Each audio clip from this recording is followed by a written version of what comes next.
kanon bisan mga underage. Sila miahat lang ka Mr. and Mrs. Ay nagdula-dula sa kung mga for the boys and girls.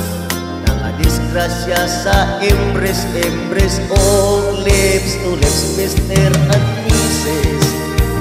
Mr. and Mrs. Adunay kinasal sa pari, adunay sa huwis. Mr. and Mrs. Mr. and Mrs. Adunay nagminyo, live-in lang, way expenses. Dunay Mr. and Mrs. nag-away, naglalis. Gusto nga mag-divorce, putlon ang marriage. Looy si Mrs. Milak ay may lagom ang potes. Alaot si Mr. kay gidakong sa pulis. Mr. and Mrs. Mr. and Mrs. Adunay kinasal sa pari, adunay sa huwis. Mr. and Mrs. Mr. and Mrs.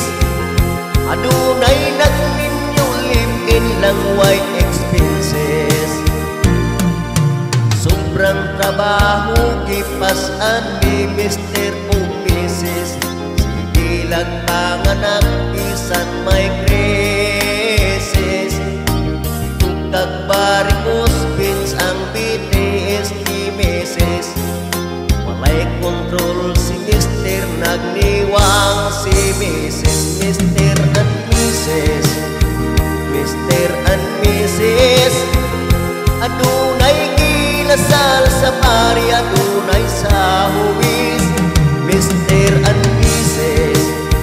Mr. and Mrs. Adunay nagminyo, live-in lang, way expenses. Kung mangita kag kaparis kay himuon o Mrs. Ayuhag yun pag-ihing pagpanghimbis.